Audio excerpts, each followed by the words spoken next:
अपनी जिंदगी खुशी से जियो, किसी भी बात की कोई परेशानी मत लो, अपने हालात से कभी मत डरो, हर जिंदगी के पल पल का मजा लेते हुए जिंदगी जियो। लेकिन इस वीडियो में हम डर को पूरी तरह से खत्म करने का एक रहस्य आपको बताएंगे। तो बिना देर किए चलिए उन कहानियों की शुरुआत करते हैं। पहली कहानी, मन के सब डर काल्पनिक है। एक बार एक व्यक्ति गौतम बुद्ध के आश्रम में रहने आया। आश्रम की शांति में 2 दिन बीत जाने के बाद वह बुद्ध के पास जाता है और कहता है, बुद्ध, मेरे मन में कुछ प्रश्न उठ रहे हैं, मैं उनका उत्तर जानने के लिए यहाँ आया हूँ। बुद्ध ने कहा, पूछो, आपका प्रश्न क्या है? उस आदमी ने कहा, बुद्ध, मैं अपने जीवन से बिल्कुल भी खुश नहीं हूँ। दुखों और परेशानियों के पहाड़ ने मेरे जीवन को नर्क बना दिया है। मेरे जीवन में कुछ भी ठीक नहीं चल रहा है। मैं जानना चाहता हूं कि मेरे साथ ये सब क्यों हो रहा है। मैं इतना बदकिस्मत क्यों हूं? बुद्ध ने कहा, सबसे पहले तुम मुझे बताओ कि इसका कारण क्या है। आपके दुहक के लिए वे कौन सी बातें हैं जिनके कारण आप इतने परेशान और चिंतित हो गए? बुद्ध के प्रश्न पर कुछ देर सोचने के बाद उस व्यक्ति ने कहा, यह कैसा प्रश्न है? मैंने आपसे एक प्रश्न पूछा और आप उत्तर देने के बजाय पूछ रहे हैं। बुद्ध उस व्यक्ति की बात सुनकर मुस्कुराए। यदि तुम अपने दुख का कारण नहीं जानते हो तो तुम मुझसे यह उम्मीद कैसे कर सकते हो कि मैं तुम्हारे दुहक का कारण जान पाऊंगा? व्यक्ति ने कहा, बुद्ध, लेकिन लोग कहते हैं कि आप भगवान हैं, आप सब कुछ जानते हैं, आप लोगों के मन को पढ़ते हैं, तब आपको मेरे दुहक का कारण पता चल जाएगा। बुद्ध हल्के से मुस्कुराए और गंभीर स्वर में बोले, तुम यह सोचकर गलती कर रहे हो कि कोई आएगा और तुम्हें तुम्हारी सभी समस्याओं से बाहर निकाल देगा, लेकिन ऐसा कभी नहीं होगा। केवल तुम ही हो जो तुम्हें तुम्हारी परेशानियों से बचा सकते हो। महसूस करें कि आपने आत्मज्ञान प्राप्त कर लिया है तो आप अपनी समस्या का समाधान कर सकते हैं। मैं भी आपके जैसा हूं, फर्क सिर्फ इतना है कि सब कुछ साफ है। जिस दिन आपके जीवन की सभी समस्याएं दूर हो जाएंगी, उसी दिन से आपकी भी समस्या के लिए बुद्ध के पास जाने की जरूरत नहीं पड़ेगी। बुद्ध ने उस व्यक्ति से पूछा, क्या तुमने कभी किसी फूल को ध्यान से देखा है?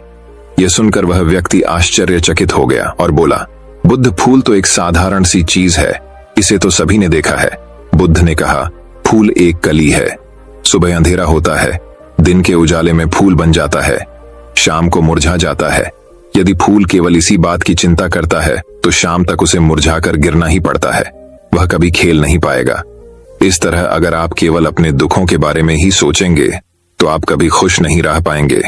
इसलिए मैं आपको बताना चाहता हूं कि आपके जीवन में अभी भी बहुत सी चीजें हैं जिनके बारे में अगर आप बारीकी से देखें तो आप अभी भी खुश हो सकते हैं। आप उनके बारे में सोचकर मुस्कुरा सकते हैं, आप अंदर से खुश हो सकते हैं। आप अपने जीवन की कमजोरी के बजाय अपने जीवन के सर्वश्रेष्ठ पर ध्यान केंद्रित करें। यदि आप अपने जीवन में खुशी चाहते हैं तो आपको इस शाश्वत नियम का पालन करना होगा, अच्छे पर ध्यान देना होगा और जीवन में सकारात्मक चीजें। मैं तुम्हें सिर्फ रास्ता दिखा सकता हूं, मैं तुम्हें दिखा सकता हूं कि उस रास्ते पर कैसे चलना है, लेकिन तुम्हें उस रास्ते पर चलना होगा। बुद्ध के ऐसे शब्द सुनकर वह आदमी कुछ देर तक शांत बैठा रहा। फिर उसने कुछ सोचा और कहा, लेकिन बुद्ध, मैं चलता हूं, एक बात समझ नहीं आ रही, क्या मेरा पूरा जीवन एक ही तरीके से हल हो सकता है? बुद्ध ने बहुत धीरे से उत्तर देना शुरू किया। मान लीजिए कि कोई भविष्यवक्ता आपको बताता है कि आज शाम तक आपकी मृत्यु निश्चित है। यह जानकर आपको उन बातों की चिंता होगी जिनके बारे में आप अभी चिंता कर रहे थे। आपको याद भी नहीं होगा कि किस तरह की परेशानियां हैं और किस बात की चिंता कर रहे हैं। आप उस वक्त सिर्फ उस हकीकत के बारे में सोच रहे होंगे जिसे लोग मौत कहते हैं। अचानक आपको एहसास होगा कि जिन छोटी छोटी चीजों को आप उसकी सबसे बड़ी परेशानियां कहते थे वह कुछ भी नहीं। अचानक आपको लगेगा कि चिंता करना बेकार है, आज शाम तक मैं दुनिया छोड़ने वाला हूं, और आप पाएंगे कि आपके पूरे जीवन के वे क्षण व्यर्थ हो गए जो आपने चिंता, ईर्ष्या और व्यर्थ कष्ट में बिताए होंगे। लोग बोलते तो हैं लेकिन अंदर से कभी स्वीकार नहीं करते कि एक दिन उन्हें भी इस दुनिया से जाना है।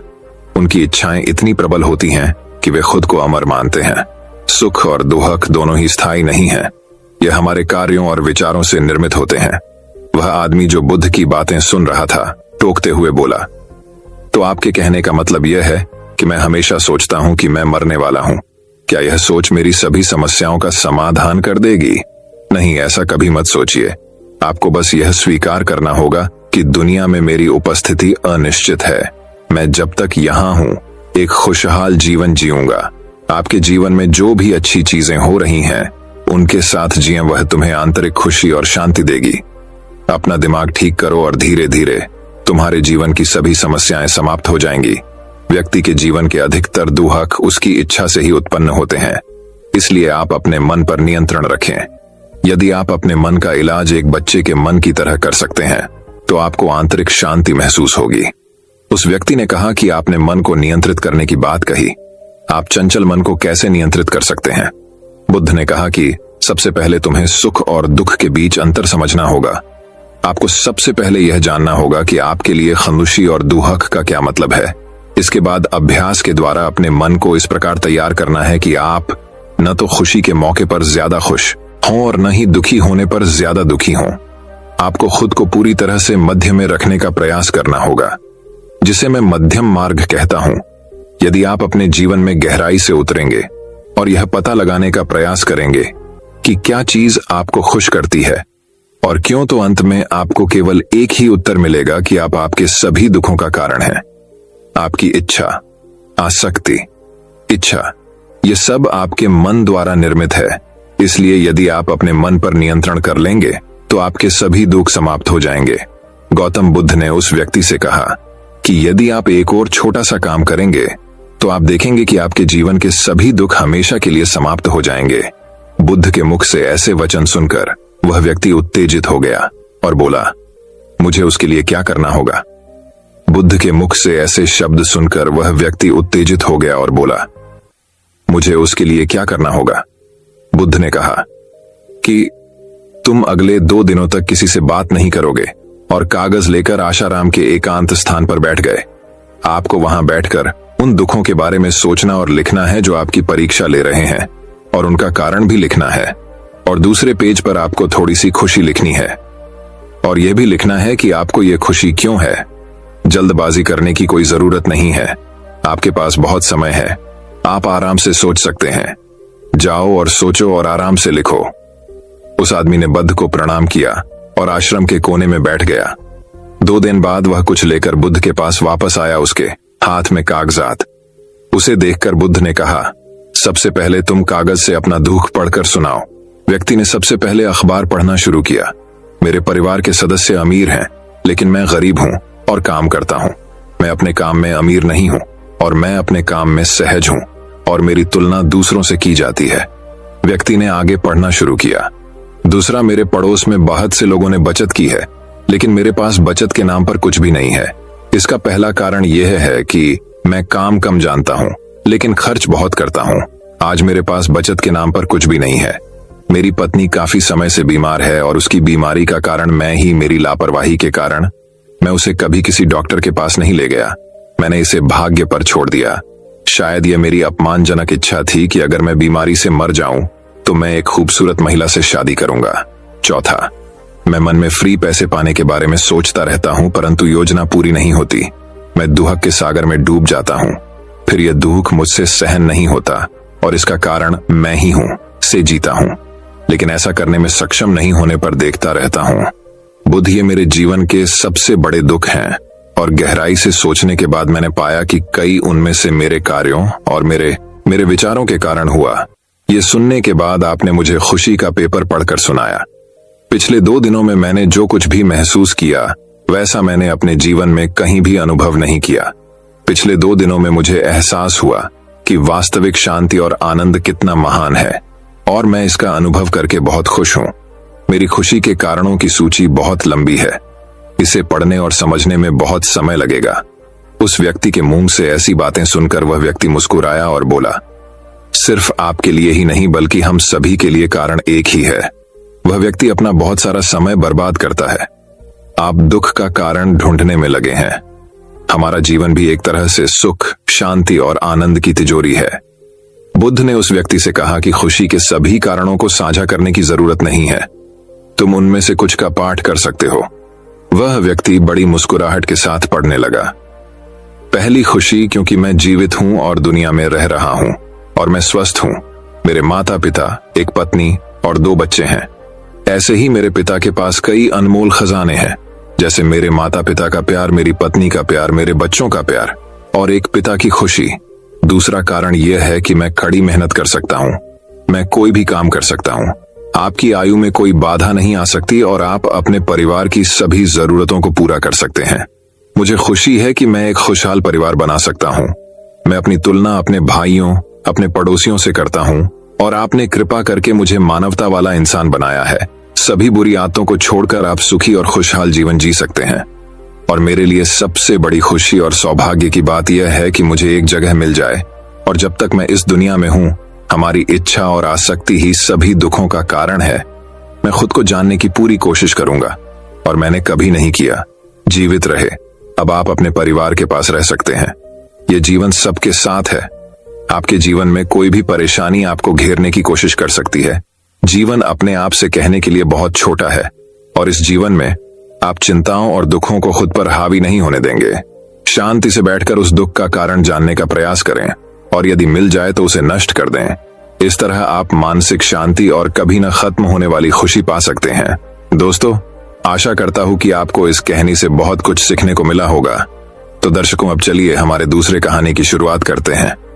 दूसरी कहानी, चिंता में खुद को बर्बाद मत करो। यह उन दिनों की बात है जब एक सन्यासी सेब के बाग में अपना समय व्यतीत कर रहे थे। उस समय तक सन्यासी की प्रसिद्धि दूर दूर तक फैल चुकी थी। लोग अपनी चिंताओं और समस्याओं का समाधान खोजने के लिए दूर दूर से सन्यासी के पास आते थे। ऐसे ही एक दिन जब सन्यासी सेब के जंगल में लोगों को उपदेश दे रहे थे तो एक आदमी अपने 24 से 25 साल के बेटे के साथ सन्यासी की ओर आ रहा था। जब वे उपदेश स्थल के पास पहुंचे तो सन्यासी ने उनकी ओर देखा और इशारा किया।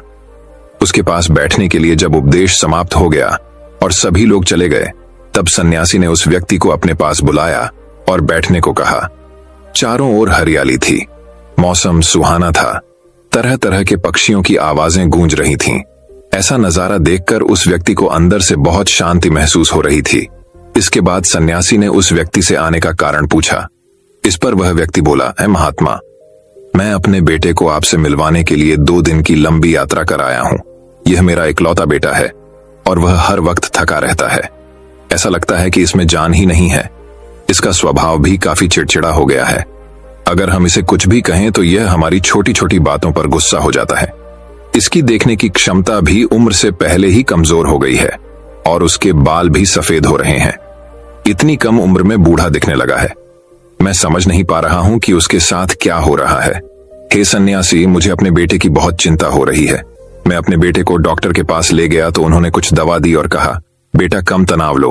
वह अपने दिमाग पर बहुत अधिक तनाव लेता है, इसीलिए उसकी यह हालत है। लेकिन उनके बहुत समझाने के बाद भी मुझे तनाव का मतलब समझ नहीं आया। मुझे नहीं पता कि तनाव क्या है, इसका कारण क्या है और इसे कैसे दूर किया जाए। मेरे बेटे के मन की, लेकिन सबसे पहले मुझे यह समझना होगा कि तनाव क्या है। इसलिए मैं आपके पास आया हूँ। सन्यासी, कृपया मेरी समस्या का समाधान करें। यह सुनकर सन्यासी ने उनके बेटे को बहुत ध्यान से देखा।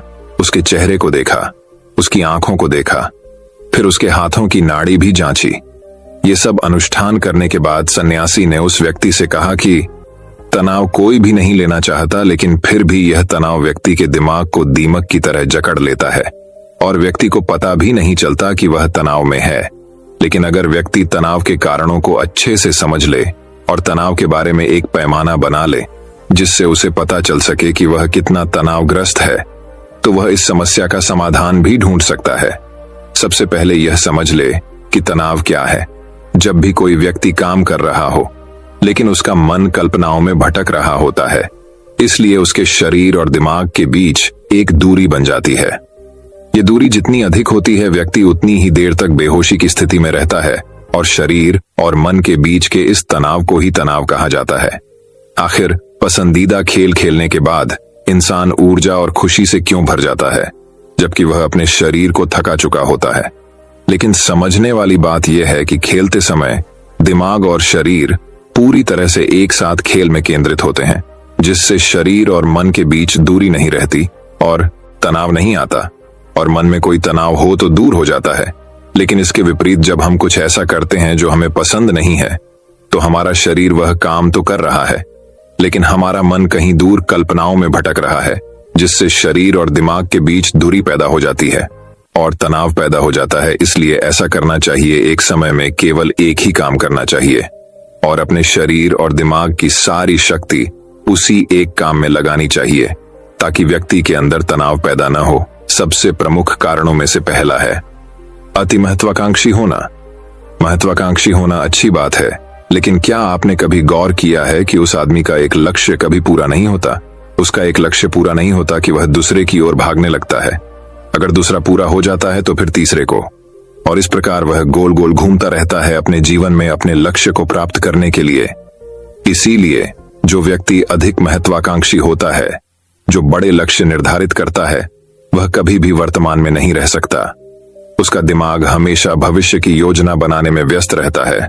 उसका शरीर वर्तमान में रहता है, लेकिन उसका दिमाग भविष्य में रहता है, जिससे इंसान के शरीर के बीच दूरियां पैदा हो जाती हैं और वह तनावपूर्ण जीवन जीने लगता है। सन्यासी के मुख से यह बात सुनकर लड़के ने सन्यासी से कहा कि इसका मतलब है कि हमें लक्ष्य नहीं बनाना चाहिए, क्योंकि लक्ष्य निर्धारित करना भी महत्वाकांक्षा है। इसी बहाने सन्यासी ने कहा कि जीवन में लक्ष्य रखना कोई गलत बात नहीं है, लेकिन समस्या तब उत्पन्न होती है जब हम अपना सारा ध्यान उस लक्ष्य को प्राप्त करने के परिणाम पर केंद्रित कर देते हैं। व्यक्ति को वर्तमान में जीना चाहिए। एक लक्ष्य निर्धारित करें और उस लक्ष्य को प्राप्त करने के लिए कड़ी मेहनत करते रहें, लेकिन साथ ही आपको यह भी ज्ञान होना चाहिए कि आप अभी भी वर्तमान में जी रहे हैं और वर्तमान सत्य है। सन्यासी ने आगे कहा कि ईर्ष्या तनाव का एक और बड़ा कारण है। जब कोई व्यक्ति ईर्ष्या और ईर्ष्या से भर जाता है तो उसका मन अंदर ही अंदर सड़ने लगता है। ईर्ष्या एक आंतरिक घाव है, यानी मन का घाव। इंसान के शरीर का घाव तो ठीक हो सकता है, लेकिन मन का घाव कभी नहीं भर सकता। इसलिए कभी भी दूसरों की उन्नति और खुशी से ईर्ष्या नहीं करनी चाहिए। ईर्ष्या तनाव का कारण बनती है। इसके बाद सन्यासी ने तनाव का अगला कारण बताया और कहा कि अरुचिकर काम भी मन में तनाव पैदा करता है। जो काम हमें करना पसंद नहीं है, उस काम में हमारा मन नहीं लग पाएगा। हमारा शरीर वहीं बैठ जाएगा, लेकिन हमारा मन कल्पना की उड़ान भरता है, जिससे शरीर और मन के बीच दूरी पैदा हो जाती है और व्यक्ति तनावग्रस्त हो जाता है। इसलिए व्यक्ति को हमेशा अपनी रुचि के अनुसार ही कार्य करना चाहिए।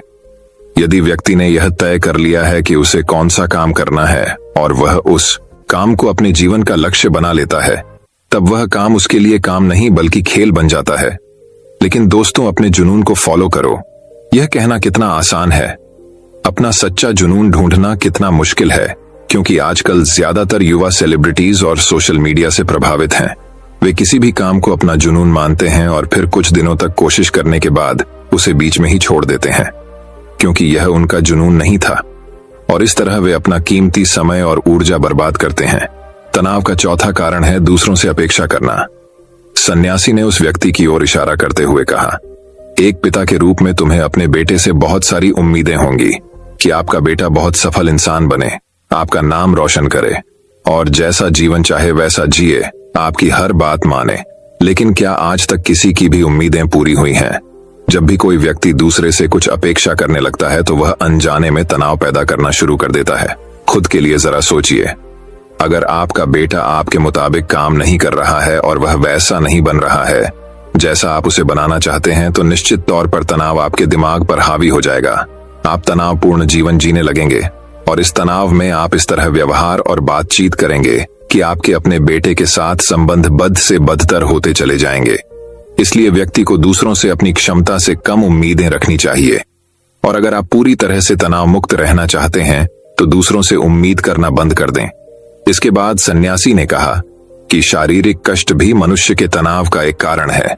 जब कोई व्यक्ति किसी शारीरिक दर्द से गुजर रहा होता है तो उसका पूरा ध्यान उस दर्द पर होता है और वह सारा दिन बस अपने दर्द के बारे में ही सोचता रहता है, जिससे उसका मन दुखद विचारों से भर जाता है और ऐसे में व्यक्ति तनावग्रस्त रहने लगता है।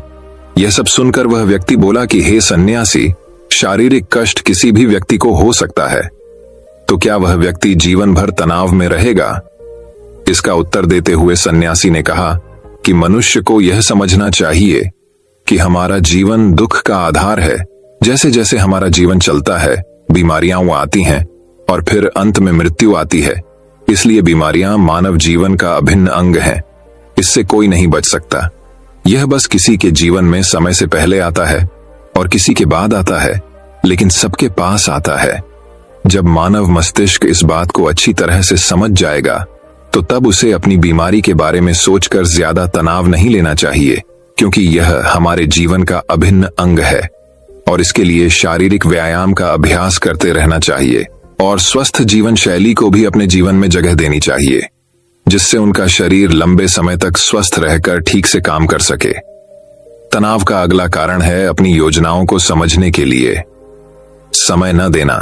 कुछ लोगों के मन में यह विचार घर कर जाता है कि वे बिना सोचे समझे उस पर काम शुरू कर देते हैं और जब उन्हें उस काम में असफलता मिलती है तो वे तनाव से भर जाते हैं, क्योंकि उन्होंने उस काम को शुरू करने से पहले उस काम के बारे में पूरी जानकारी इकट्ठा नहीं की थी।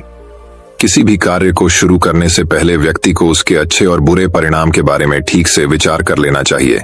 व्यक्ति को यह भी अच्छे से सोचना चाहिए कि यदि यह योजना सफल नहीं हुई तो इसके बाद मैं क्या करूंगा। इसलिए व्यक्ति को अपनी योजनाओं को समझने के लिए पूरा समय देना चाहिए ताकि बाद में वही योजना तनाव पैदा न कर दे। तनाव का 7वां सबसे बड़ा कारण टाल मटोल है। आज का काम कल पर डाल देना। आपने यह कहावत तो सुनी ही होगी कि आलस्य मनुष्य का सबसे बड़ा दुश्मन है। मनुष्य अपने आलस्य के कारण आज के काम को कल पर टाल देता है और फिर टालना उसकी आदत बन जाती है। टालमटोल करने वाले का काम कभी भी समय पर पूरा नहीं होता है और अगर किसी कारण से हो भी जाता है तो उतना अच्छा नहीं होता जितना हो सकता था और फिर यह बात इंसान के अंदर तनाव पैदा करती है।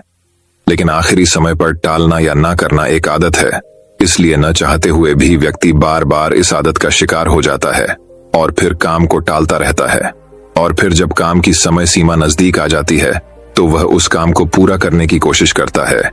इसलिए तनाव मुक्त रहने के लिए व्यक्ति को काम को टालने की आदत को छोड़ना होगा और यह तभी संभव है जब लोग काम को समय से पहले पूरा करने का प्रयास करेंगे। तनाव का आखिरी और सबसे बड़ा कारण है ज्यादा सोचना। लगातार सोचना भी एक बीमारी है और यह उन लोगों में सबसे ज्यादा पाई जाती है जो कल्पनाएं करते हैं, जो अतीत की घटनाओं के बारे में सोचते रहते हैं और जो भविष्य के बारे में बेतहाशा अटकलें लगाते हैं। इसलिए व्यक्ति को ज्यादा सोचने की आदत पर अंकुश लगाना चाहिए। उसे जितना हो सके खुद को काम में व्यस्त रखने की कोशिश करनी चाहिए और प्रतिदिन ध्यान के अभ्यास को अपने जीवन का हिस्सा बनाएं।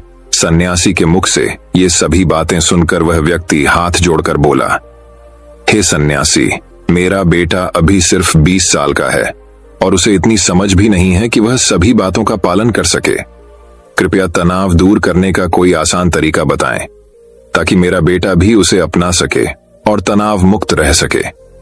उस व्यक्ति की यह विनती सुनकर सन्यासी ने कुछ सोचते हुए उत्तर दिया, यदि आप इतनी सारी बातों का पालन नहीं कर सकते तो इसके लिए एक बहुत ही आसान तरीका है। आप एक समय में एक ही काम करने पर ध्यान केंद्रित करते हैं। आप उस समय जो कर रहे हैं बस उसी पर ध्यान केंद्रित करें और यदि आपका मन भटकता है तो जैसे ही आपको याद आए अपना ध्यान उस काम पर लौटा दें। तनाव मुक्त रहने का यह सबसे आसान और अच्छा तरीका है। जब आप खाएं तो केवल खाएं, उसके स्वाद का आनंद लें, उसे महसूस करें। जब आप चलें तो अपना ध्यान केवल चलने पर केंद्रित करें। इससे आपका दिमाग और शरीर दोनों एक ही जगह पर केंद्रित रहेंगे, दोनों के बीच कोई दूरी नहीं रहेगी, जो तनाव का मुख्य कारण है। दोस्तों, आज की युवा पीढ़ी एक ही समय में 2 या 3 काम करने की आदी हो गई है, जैसे फोन पर बात करते हुए गाड़ी चलाना, खाना खाते समय टीवी देखना या फोन का इस्तेमाल करना। और फिर उनकी शिकायत रहती है कि मैं तनाव में रहता हूं, मेरा मन बेचैन रहता है, मैं चिड़चिड़ा हो गया हूं। जब कोई व्यक्ति एक समय में 3 काम करता है तो यह स्वाभाविक है तनाव उत्पन्न होना, क्योंकि दिमाग एक समय में एक ही काम पूरे ध्यान से कर सकता है, कभी भी एक ही समय में 2 चीजों पर पूरा ध्यान केंद्रित नहीं कर पाता। इसलिए जहां तक हो सके एक समय में एक ही काम को पूरे ध्यान से करने की कोशिश करें। दोस्तों, मुझे उम्मीद है कि आपको इस कहानी से बहुत कुछ सीखने को मिला होगा। तो दर्शकों, अब चलिए हमारे तीसरी कहानी की शुरुआत करते हैं। तीसरी कहानी। दोस्तों, एक बार की बात है, राजा चंद्रसेन के राज्य में एक कंजूस सेठ रहता था। उसके पास धन की कोई कमी न थी, पर एक पैसा भी जेब से निकालते समय उसकी नानी मर जाती थी। एक बार उसके कुछ मित्रों ने हंसी हंसी में एक कलाकार से अपना चित्र बनवाने के लिए उसे राजी कर लिया। उसके सामने वह मान तो गया, पर जब चित्रकार उसका चित्र बनाकर लाया तो सेठ की हिम्मत न पड़ी कि चित्र के मूल्य के रूप में चित्रकार को 100 स्वर्ण मुद्राएं दे दें। वह सेठ भी एक तरह का कलाकार ही था। चित्रकार को आया देखकर सेठ अंदर गया और कुछ ही क्षणों में अपना चेहरा बदलकर बाहर आया। उसने चित्रकार से कहा, तुम्हारा चित्र जरा भी ठीक नहीं बन पड़ा, तुम ही बताओ, क्या यह चेहरा मेरे चेहरे से जरा भी मिलता है? चित्रकार ने देखा, सचमुच चित्र सेठ के चेहरे से जरा भी नहीं मिलता था। तभी सेठ बोला, जब तुम ऐसा चित्र बनाकर लाओगे जो ठीक मेरी शक्ल से मिलेगा तभी मैं उसे खरीदूंगा। दूसरे दिन चित्रकार एक और चित्र बनाकर लाया जो हूबहू सेठ के उस चेहरे से मिलता था जो सेठ ने पहले दिन बना रखा था। इस बार फिर सेठ ने अपना चेहरा बदल लिया और चित्रकार के चित्र में कमी निकालने लगा। चित्रकार बड़ा लज्जित हुआ। उसकी समझ में नहीं आ रहा था कि इस तरह की गलती उसके चित्र में क्यों होती है। अगले दिन वह फिर एक नया चित्र बनाकर ले गया, पर उसके साथ फिर वही हुआ। अब तक उसकी समझ में सेठ की चाल आ चुकी थी। वह जानता था कि यह मक्खीचूस सेठ असल में पैसे नहीं देना चाहता, पर चित्रकार अपनी कई दिनों की मेहनत भी बेकार नहीं जाने देना चाहता था। बहुत सोच विचार कर चित्रकार माधव के पास पहुंचा और अपनी समस्या उनसे कह सुनाई। कुछ समय सोचने के बाद माधव ने कहा, कल तुम उसके पास एक शीशा लेकर जाओ और कहो कि आपकी बिल्कुल असली तस्वीर लेकर आया हूं। अच्छी तरह मिलाकर देख लीजिए, कहीं कोई अंतर आपको नहीं मिलेगा। बस फिर अपना काम हुआ ही समझो। अगले दिन चित्रकार ने ऐसा ही किया। वह शीशा लेकर सेठ के यहां पहुंचा और उसके सामने रख दिया। लीजिए सेठ जी, आपका बिल्कुल सही चित्र, गलती की इसमें जरा भी गुंजाइश नहीं है। चित्रकार ने अपनी मुस्कुराहट पर काबू पाते हुए कहा, लेकिन यह तो शीशा है। सेठ ने झुंझलाते हुए कहा, आपकी असली सूरत शीशे के अलावा बना भी कौन सकता है? जल्दी से मेरे चित्रों का मूल्य 1000 स्वर्ण मुद्राएं निकालिए। चित्रकार बोला। सेठ समझ गया कि यह सब माधव की सूझबूझ का परिणाम है। उसने तुरंत 1000 स्वर्ण मुद्राएं चित्रकार को दे दी।